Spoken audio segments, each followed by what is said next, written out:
Guys welcome back to the accountancy union. Hope so आप सब लोग ठीक हैं। सॉरी मैं 2 दिन वीडियो नहीं डाल सकी, मैं थोड़ी बीमार थी इसलिए आपको टाइम पे वीडियो नहीं मिल सकी। अब आपको रेगुलर वीडियो मिला करेगी। आज हम लोग चैप्टर 9 पढ़ेंगे। चैप्टर 9 हमारा है कम्पिटिटिव फैक्टर्स। पेस्टल एनालिसिस का एक लास्ट पॉइंट जो था वो हम कम्पिटिटिव फैक्टर्स के अंदर देखेंगे। कम्पिटिटिव फैक्टर्स का मतलब ये है कि किस तरह हम कौन से ऐसे फैक्टर्स हैं जिनको कंट्रोल करके, कौन से या ऐसे कंट्रोलेबल वेरिएबल हैं जिनको हम अप डाउन खुद से करके हम competitive एडवांटेज ले सकते हैं। competitive एडवांटेज मतलब ये कि कोई भी फर्म है, जैसे ए फर्म है और बी फर्म है, ये दोनों सेम ही प्रोडक्ट बेचती हैं, तो आपस में कंपटीशन है कि किसकी प्रोडक्ट ज्यादा सेल होगी, किसकी स्ट्रेटेजी ज्यादा अच्छी है। तो क्या ऐसे फैक्टर्स हैं जिनके ऊपर हम एफर्ट करके competitive एडवांटेज ले सकते हैं। तो इस चैप्टर के अंदर हमने स्वॉट एनालिसिस भी देखना है। स्वॉट एनालिसिस आपका आगे जाके आप जब प्रोफेशनल सब्जेक्ट एसबीएल पढ़ोगे, स्ट्रेटेजिक बिजनेस लीडरशिप, जो कि आपका पी लेवल का कोर्स है, ये वहाँ पे भी आपको डीपली पढ़ना पड़ेगा और वहाँ पे भी आपको ये करना पड़ेगा, तो अच्छे से अंडरस्टैंड करिएगा। तो जब विदाउट वेस्टिंग टाइम चैप्टर हम स्टार्ट करते हैं। पोर्टर की 5 फोर्सेस भी हमने इसमें पढ़नी है।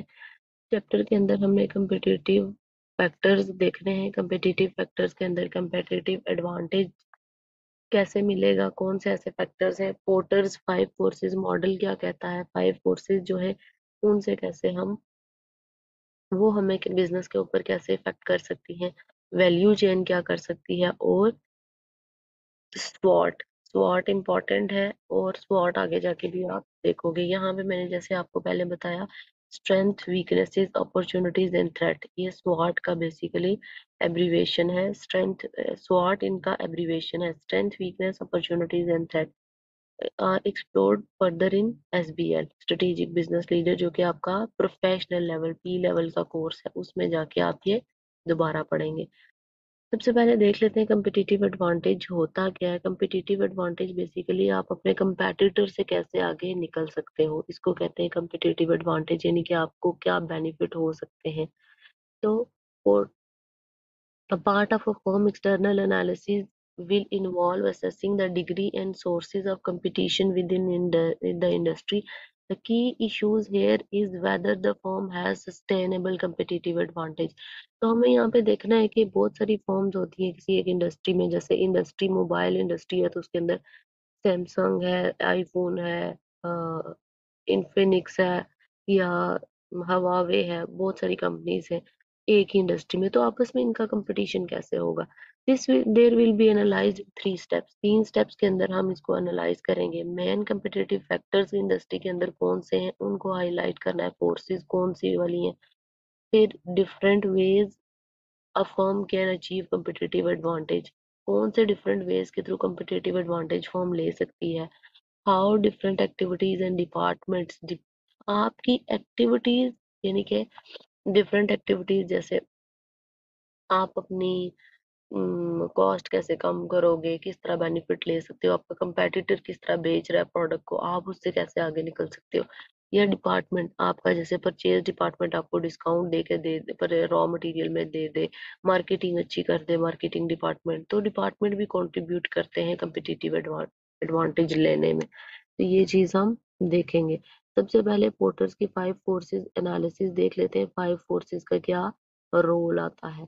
इंट्रोडक्शन के अंदर वो यही चीज बता रहा है कि जैसे हमने पहले कहा, पेस्टल हमारा एक्सटर्नल एनालिसिस था, जो कि बाहर के इन्वायरमेंट यानी कि बाहर की चीजें हमें कैसे इफेक्ट करती हैं, तो वो हमने देखना है।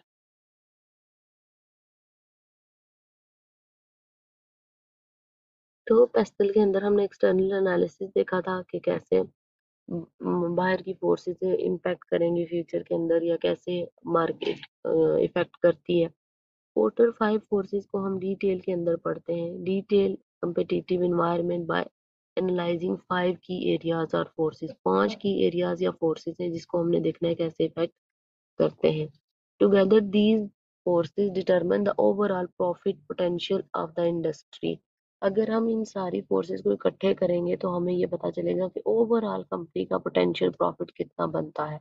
Looking at industry in the individual form, its ability to earn higher profit margin will be determined by whether or not it can manage the five forces more effectively. मैंने आपको चैप्टर स्टार्ट करने से पहले बताया कि कुछ factors ऐसे हैं जिनको हम कंट्रोल करके, जिनको हम अपने अच्छे से मैनेज करके प्रॉफिट ले सकते हैं। तो बेसिकली पोर्टर की फाइव फोर्सेस मॉडल वो कंट्रोलेबल वेरिएबल है जिनको आप अपनी मर्जी से चेंज या अप डाउन करके प्रॉफिट मार्जिन बढ़ा सकते हो। तो वो प्रॉफिट मार्जिन कैसे बढ़ेगा, उनको हम उसको हम डिटेल में देखते हैं।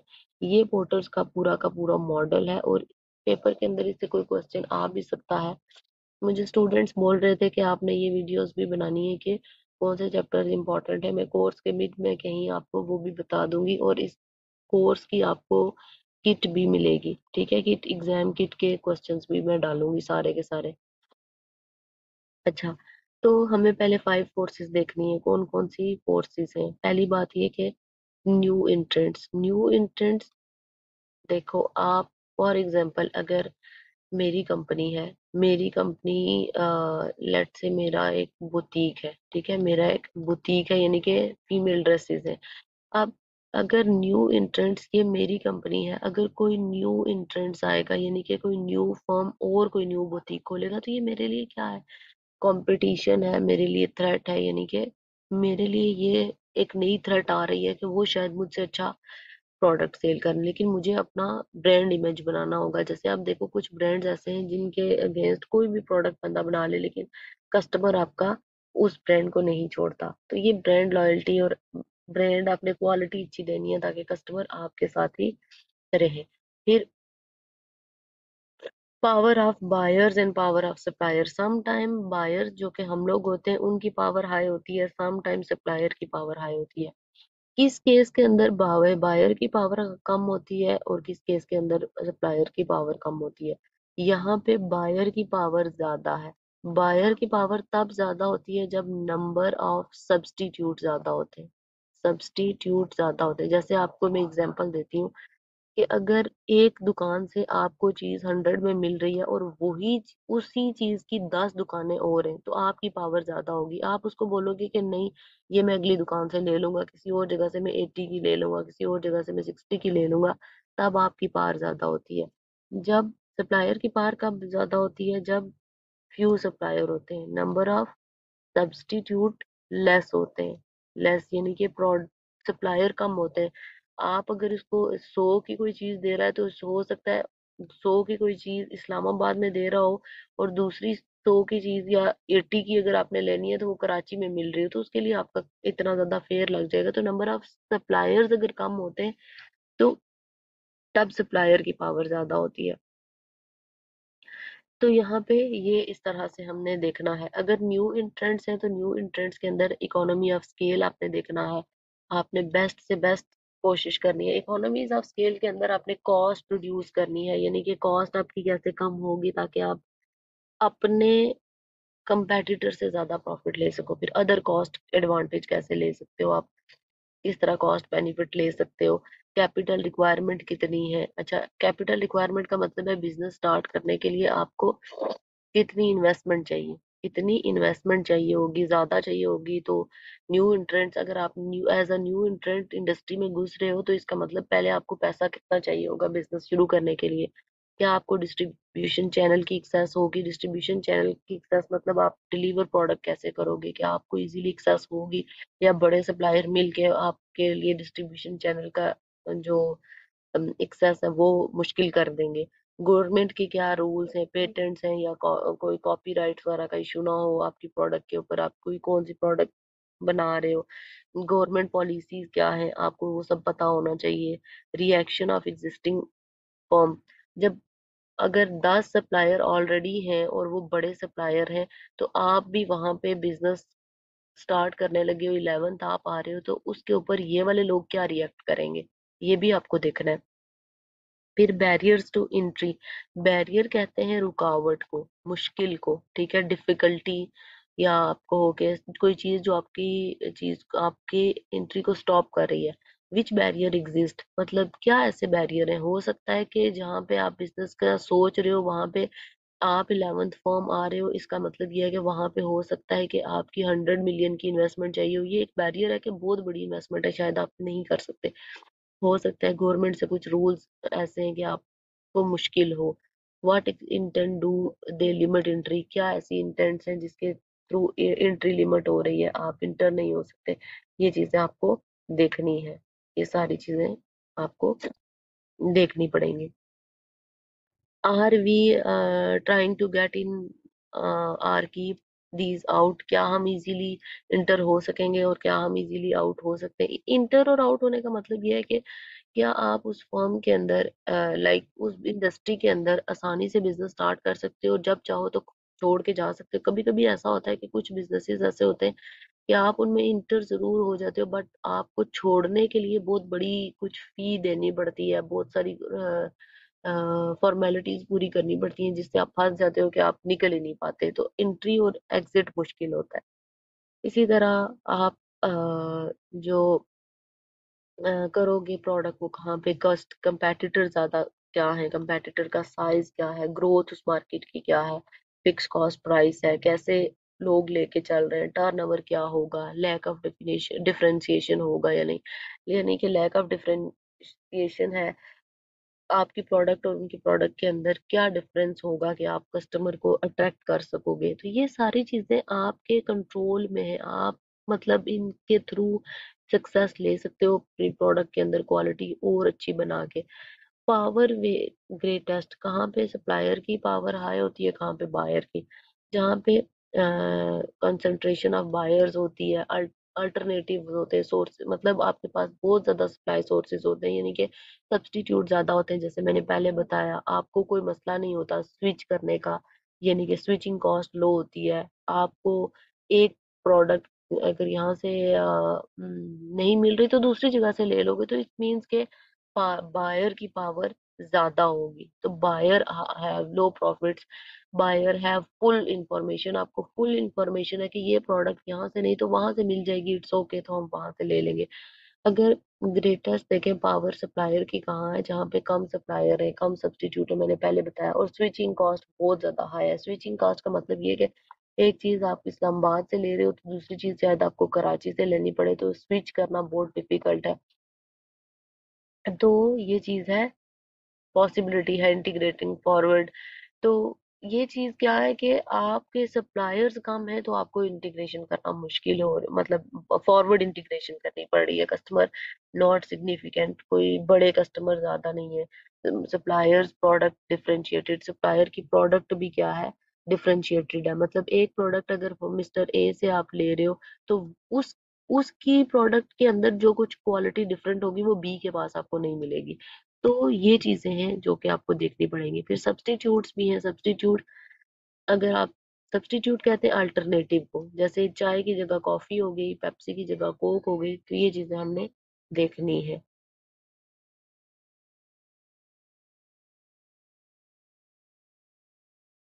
ये हमने देखनी है क्या चीज डेंजर में डाल सकती है।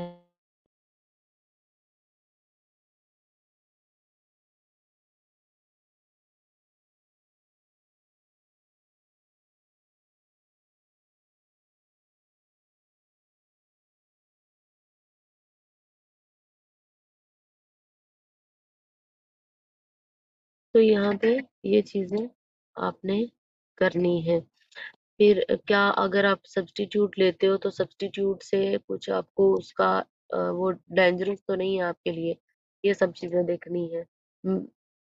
Can it be minimised by differentiation और लो कॉस्ट, लो कॉस्ट या डिफरेंशिएशन से मिनिमाइज हो जाएगा। अच्छा, अब आगे एडिशनल डिटेल दी हुई गई है। दी एडिशनल डिटेल के अंदर क्या करना है, कम्पिटिटिव राइवलरी। राइवलरी किसको कहते हैं, राइवलरी कहते हैं दुश्मनी को। मतलब कम्पिटिटिव राइवलरी एक अच्छी चीज है कि आपका कंपटीशन, जैसे एज अ स्टूडेंट आपका अपने अपने फेलो के साथ कंपटीशन होता है कि मैंने इससे ज्यादा मार्क्स लेने हैं, तो इसी तरह आपकी कम्पिटिटिव राइवलरी बिजनेस में भी होती है। तो high competitive rivalry will put pressure, जितने बड़े लोग होते हैं, जितना जैसे अगर कोई बहुत ज्यादा इंटेलिजेंट स्टूडेंट है तो वो आपके ऊपर प्रेशर ज्यादा डालेगा कंपटीशन के अंदर। इसी तरह जो बड़ी फॉर्म्स, बड़े कंपेटिटर, बड़ी राइवलरी होती है, वो आपके ऊपर ज्यादा प्रेशर डालती है कि आपको अपनी प्रोडक्ट की क्वालिटी और बहुत अच्छी बनानी पड़ेगी ताकि आपके कस्टमर्स रिटेन हो सके। The result in reduced margin, इसके रिजल्ट में क्या होगा, मार्जिन आपका रिड्यूस होगा। मार्जिन मतलब प्रॉफिट आपका कम होगा। Intensity of existing competition will depend on the following factor, following factor के ऊपर इंटेंसिटी डिपेंड करती है। Number and relative strength of competitors, where an industry is dominated by few large companies, rivalry is less intense. अब intensity हमने देखनी है। Intensity मतलब कि कितना लेवल ज्यादा है या लेवल कम है दुश्मनी का, या आप कह सकते हो कंपटीशन का। अगर आपके पास कंपेटिटर्स का नंबर साइज जो है वो कम है, अगर अ, मतलब बहुत कम बड़ी कंपनीज है, तो इसका मतलब यह है कि इंटेंसिटी जो है वो लेस है। अगर ज्यादा होंगी तो ऑब्वियसली ज्यादा होगा। रेट ऑफ ग्रोथ, जहाँ पे मार्केट बहुत बड़ी होती है वहां पे ग्रोथ ज्यादा होती है, और कंपटीशन वहां पे लो होता है। वहां पे मार्केट कंपटीशन लो होता है क्योंकि बहुत ज्यादा सप्लायर्स होते हैं। Where high fixed are involved, companies will cut prices to marginal cost level to protect volume and drive weaker competitor out of the market। जहाँ पे फिक्स कॉस्ट बहुत ज्यादा होती है। फिक्स कॉस्ट का मतलब यह है कि जो एक आपको लम सम एक टाइम पे या कैपिटल इन्वेस्टमेंट बहुत ज्यादा चाहिए होती है, उधर क्या होता है कि कंपनीज की companies will cut prices and marginal cost. तो मार्जिनल कॉस्ट और प्राइसेस कट होने की वजह से आपका जो प्रॉफिट हो रहा है वो कम होगा। If buyer can switch easily between supplier the competition is keen, अगर बायर एक जगह से, यानी कि एज अ कस्टमर, मैं एक कस्टमर से दूसरे कस्टमर के दूसरे सप्लायर की तरफ एक सप्लायर से जा सकती हूँ, तो इट मीन्स कि जो कंपटीशन है वो है, वहां पे कंपटीशन अच्छा है। अच्छा, if the exit barrier, exit barrier यानी कि आप कैसे वहां से निकल सकते हो, यानी कि आपको निकलने में कोई मसला नहीं है, सॉरी मसला है exit barrier. The cost incurred in in leaving the market is high, मतलब बैरियर क्या है, मैंने अभी थोड़ी देर पहले आपको बताया कि किसी जगह पे आप अगर बिजनेस करते हो तो वहां से सम टाइम निकलना बहुत मुश्किल होता है। तो अगर वहां पे वो हाई है तो इट मीन्स कि आपको मसला होगा कि आप कैसे निकलोगे। तो competition and depressing profit, profit वहां पे कम होगा, कंपटीशन बढ़ेगा। An organization will highly competitive of its presence in the market is the result of strategic need। मतलब अगर कोई ऑर्गेनाइजेशन हाईली competitive है, उसकी प्रेजेंस से बहुत ज्यादा फर्क पड़ रहा है, तो इसका मतलब यह है कि स्ट्रेटेजिक नीड यानी कि लॉन्ग टर्म की नीड उसकी होगी। इसी तरह थ्रेट ऑफ एंट्री है। थ्रेट ऑफ एंट्रीज के अंदर ऊपर जैसे हमने बात की कि न्यू एंट्रेंट्स आते हैं तो वो आपके लिए थ्रेट होती है। न्यू एंट्रेंट्स मतलब कोई नई कंपनी आती है आपकी, जैसी ही नई कंपनी आ रही है, तो barrier to entry are factors that make its difficult for new entrants. अगर आपकी बैरियर टू एंट्री है, ऊपर हमने बात की कि आने में मसला हो रहा है किस चीज में, कैपिटल इन्वेस्टमेंट ज्यादा चाहिए या कोई और रूल्स रेगुलेशंस हैं उनसे प्रॉब्लम आ रही है, तो 6 मेजर बैरियर्स हो सकते हैं। क्या क्या मेजर बैरियर हो सकते हैं? इकोनॉमीज ऑफ स्केल शायद आपको अच्छी ना मिले, यूनिट कॉस्ट जो है वो डिक्लाइन हो, आपका प्रॉफिट कम हो, आपको कॉस्ट सही प्रोडक्ट की ना मिल रही हो, या आपको समझ ना हो कि कैसे कॉस्ट करनी है। प्रोडक्ट डिफरेंशिएशन का मसला आएगा। प्रोडक्ट डिफरेंशिएशन का मसला मतलब प्रोडक्ट आपकी कैसे दूसरों से डिफरेंट होगी, तो आप मतलब ज्यादा प्रॉफिट कर सकते हो। जाहिर है कस्टमर लॉयल्टी बनाने के लिए आपको प्रोडक्ट अच्छी बनानी पड़ेगी। फिर कैपिटल रिक्वायरमेंट, पहले एक बात की कि बहुत ज्यादा इन्वेस्टमेंट, 100 मिलियन की या 200 मिलियन की इन्वेस्टमेंट चाहिए, तो आप कैसे करोगे? जैसे रेल ट्रांसपोर्ट, अगर कोई रेल बनाना चाह रहा है, रेल ट्रांसपोर्ट का बिजनेस करना चाह रहा है, तो आपको खुद अंदाजा माइंड में होना चाहिए कि रेल के लिए बहुत ज्यादा बड़ी इन्वेस्टमेंट चाहिए। स्विचिंग कॉस्ट यानी कि एक जगह से दूसरी जगह जाने, सप्लायर, जैसे मैंने इस्लामाबाद और कराची की एग्जांपल दी, तो इस पे भी आपको प्रॉब्लम हो सकती है। एक्सेस टू डिस्ट्रीब्यूशन चैनल, मैंने अभी पहले बताया कि जो न्यू इंट्रेंट्स होते हैं उनके लिए जो ऑलरेडी फर्म्स बैठी हुई होती है वो डिस्ट्रीब्यूशन चैनल्स के साथ बहुत अरसे से काम कर रही होती है, या डिस्ट्रीब्यूशन चैनल्स उनके एक्सेस में होते हैं तो वो शायद मना भी कर सकती हैं। तो न्यू इंट्रेंट्स के लिए थोड़ा मसला आता है कि आप कैसे करोगे जब तक मार्केट आप जानते हो, तो ये प्रॉब्लम आती है। डिस्ट्रीब्यूशन चैनल रिस्ट्रिक्टेड वो करा देते हैं, ये प्रॉब्लम आती है। Cost advantage independent of scale, patents, copyrights वगैरह, स्पेशलिस्ट होना, नॉलेज होना, आपको पता हो कि गवर्नमेंट क्या सब्सिडीज देगी। गवर्नमेंट सब्सिडीज मतलब गवर्नमेंट अपनी तरफ से हमारे लिए क्या कंट्रीब्यूट करेगी। फिर threat of substitute product. Threat of substitute product means कि जैसे एयर ट्रांसपोर्ट की जगह रेल ट्रांसपोर्ट है, रेल ट्रांसपोर्ट की जगह कार है, कार आप यूज कर सकते हो। तो ये क्या है, नई नई इंडस्ट्रीज आती हैं, आपके लिए थ्रेट है। जैसे मिल्क, आप फ्रेश मिल्क की जगह देखो पाउडर मिल्क आता है, तो ये भी क्या है, थ्रेट है। तो पॉटर्स ने एक्सप्लेन किया है कि सब्स्टिट्यूट जो है वो इफेक्ट करते हैं by placing a ceiling on a price. Ceiling price मतलब होती है जो हाई प्राइस होती है। हम जैसे कहते हैं ना सील और floor.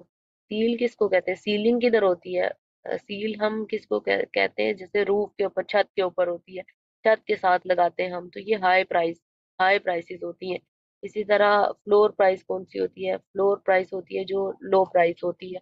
The better the performance, जितनी ज्यादा आप बेटर परफॉर्मेंस दोगे, जितनी आपकी प्रोडक्ट अच्छी होगी, उतना आपको प्राइस ज्यादा करनी पड़ेगी। और कस्टमर, अगर महंगी चीज ऑफर करोगे तो कस्टमर तो इजीली स्विच करेगा, मतलब वो कहीं और चला जाएगा। इसी तरह बार्गेनिंग पावर ऑफ कस्टमर भी इफेक्ट करती है। ये भी हमने ऊपर बात की कि बार्गेनिंग पावर ऑफ कस्टमर कैसे कैसे इफेक्ट करती है। मीन्स के अगर नंबर ऑफ सप्लायर्स कम है, तो सॉरी ज्यादा है, तो कस्टमर एक जगह से दूसरी जगह चला जाएगा, तो ये चीजें भी इफेक्ट करती हैं।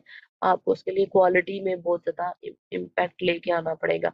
सच factors could include the following, where a buyer purchase are a high portion of suppliers. बहुत ज्यादा अगर बायर, देखो आप एक सप्लायर हो, आपसे अगर बायर 90% चीजें आपसे ही लेता है, तो इट मीन्स के उसकी पावर ज्यादा है, वो प्राइस खुद बताएगा कि कम करो मेरे लिए, मुझे प्रॉफिट दो। फिर बायर में ऐसा लो प्रॉफिट, बायर्स को लो प्रॉफिट भी होगा, but the quality of purchase unimportant. Quality यहाँ पे मैटर ही नहीं करती, क्योंकि क्वालिटी एक जगह से आपको नहीं मिल रही, दूसरी जगह आप चले जाओगे, नंबर ऑफ सप्लायर्स बहुत ज्यादा है। Product have been strongly differentiated, मैंने पहले बताया प्रोडक्ट बहुत ज्यादा डिफरेंशिएटेड है, गुड ब्रांड इमेज से, तो कस्टमर इजीली कहीं से भी ले सकते हैं। बार्गेनिंग पावर ऑफ सप्लायर, ऊपर हमने ये भी पढ़ा है बार्गेनिंग पावर ऑफ सप्लायर कैसे होगा, कि जहाँ पे कम सप्लायर है, the power of supplier is charge high price will be influenced by the following, the degree to which switching cost apply and substitutes are available. जहाँ पे आपको सब्स्टिट्यूट अवेलेबल है, स्विचिंग कॉस्ट अप्लाई होगी।